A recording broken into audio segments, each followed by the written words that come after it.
Oh, and mine's and jellyfish. Welcome back to Knives, I guess. And if you're a good boy or a good girl, your shoes might be filled with pudding.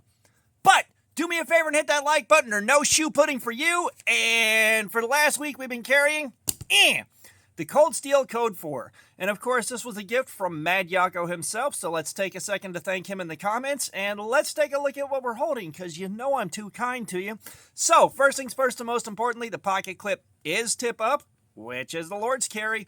We have got the triad lock, we got aluminum scales, we got a thumb stud. Let's open this up, and we got about 3.5 inches of S35 VN steel. Okay, so this is one, when I got it in, I was very excited to carry it. I love me a good cold steel, and this kind of gives me a bit of an AD-10-like experience, but much thinner and flatter. And, you know, it's still a two-handed closer, but this is something that was very interesting. I had no idea this existed until it showed up, thanks to Mad Yocco. And, yeah, like, I was very excited to be carrying this thing. So, one of the first things to note is the carry experience in the pocket. And because it's so thin and so flat, I didn't really notice it was there at all until I reached into my pocket. Now, digging around in my pocket trying to get keys out, most of the time it was all right. But if you got a key hung up on this side right here, you know, you have it clipped into your pocket, and you got this side right here riding against your thigh. If you got a key stuck in here, whoo boy, good luck getting that bad boy out of there. I did end up having to pull the knife out of my pocket a couple of times to get my keys out, which was annoying, but, you know, it's happened before. It'll happen again. It's not the end of the world.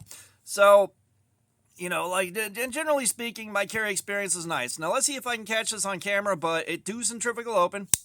Yeah, there we go. Hooray! The last couple times I tried that, it just would not cooperate.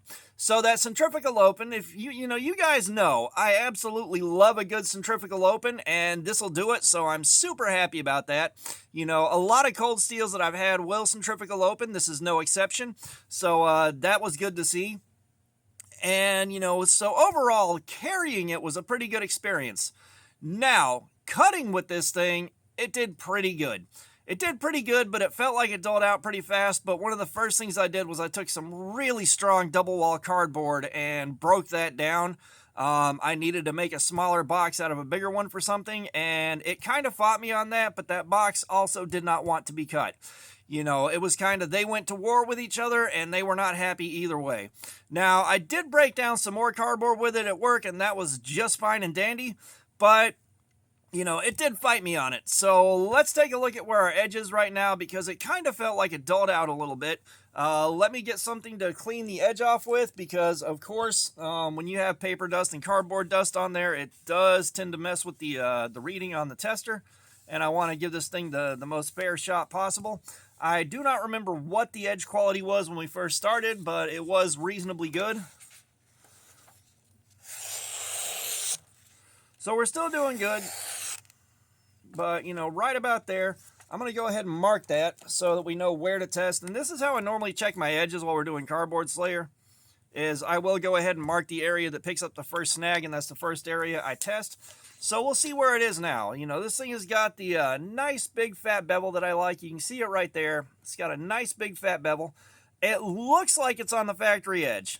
It looks like it's on the factory edge, not 100% on that. I know Yocco said he didn't carry it or use it, so, you know, we'll check it out. But this is the edge sharpness tester that you guys kindly provided through your super chat donations, channel memberships, what have you. I will always be grateful for that. Thank you so much for the support. And, come on, let me get a fresh test clip out. Do my bidding. Do my bidding. Yep, there she blows. And the way this works is it measures the number of grams of force it takes to cut through the calibrated test clip. The lower the number, the better. And, I like seeing my stuff in the 120s to 140s. So let's see what we got. I'm thinking it might be to the 200s. I think this was around 220 or 198, somewhere between 200 and 220. So let's see what we got now. 265. So I'm pretty sure I definitely knocked some of that edge off, because I did, you know, a couple of super heavy cuts. The 265 is still okay. It's going to be a good starting point for Cardboard Slayer. And of course, we are doing Cardboard Slayer with it tonight as of the publishing of this video. If you guys catch it, channel members, we're doing that thing tonight. Non-channel members, you're going to see this after the Cardboard Slayer is done. So if you want to catch these videos earlier, Channel membership will do it for you. You know, shameless self-promotion. But, you know, one of the things that did happen is, especially with aluminum scales, you can kind of see where keys deposited brass on here. Now, this is easy to clean up. And, of course, I've got the Forbidden Moonshine here, which is a bottle of straight-up acetone. Like, just raw acetone, too.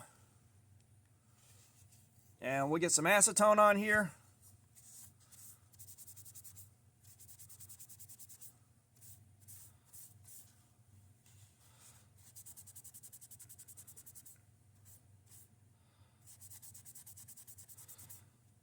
Some of the key gunk is quite stubborn and doesn't want to come off, but that got the most of it off. You know, and I'm not trying to resell these things or do anything else with them, so, you know, it's not a problem for me.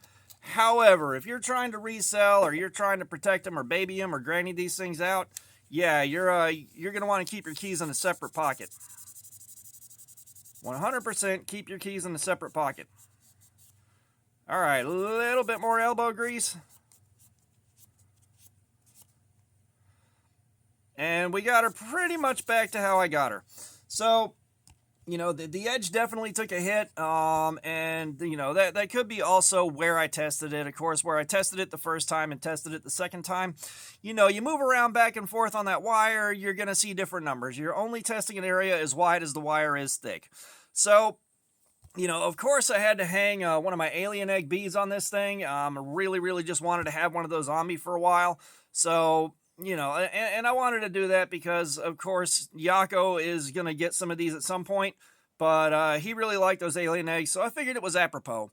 But, you know, overall, at the end of the day, I really like this thing. I really liked having this on my person. I really like carrying it. I like cutting with it. Of course, we're going to see how it does on Cardboard Slayer. My feelings are we're probably going to wind up sharpening it pretty quickly if we have that 265. However, it's S35VN, and the last time we tested S35VN, the edge retention was right on par with D2.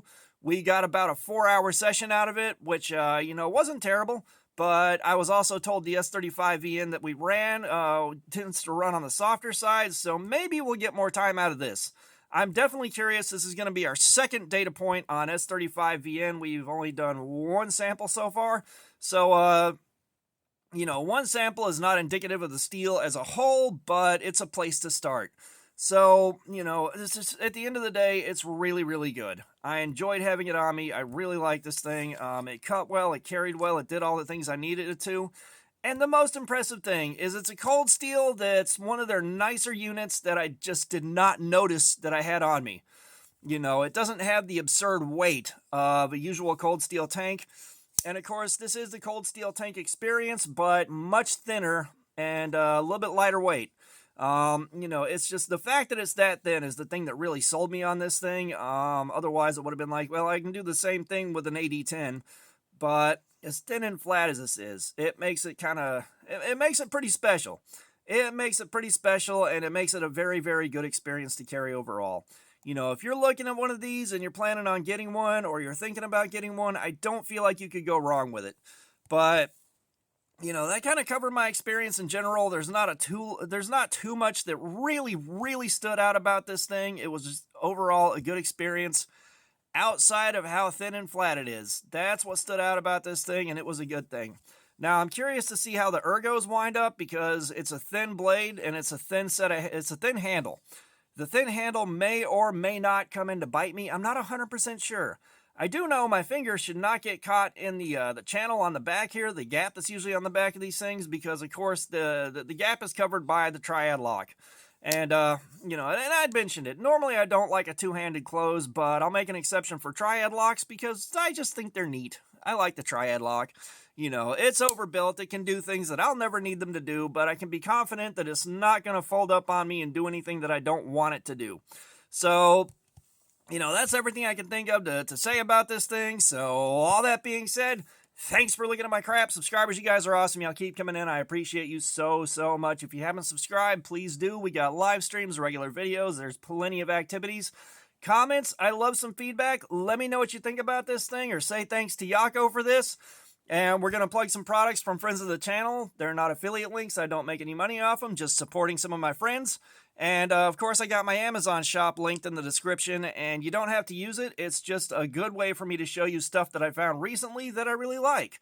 So here you go. And as always, we are going to link up to Cutting Lacey EDC's Diamond Emulsion if you want to step your stropping game up, make it easier to sharpen your blades, and keep them sharp. Wonderful product. I use it myself on every single knife I sharpen now. And we are going to link up to Mad Yocco's Wax. If you want to protect your blades that are prone to corrosion, if you want to darken up the color of your micarta, or take care of a million other things, he is going to be on Blade Binge with his wax. Alright, just supporting some friends of the channel and some small businesses. And all that being said, y'all have a nice day.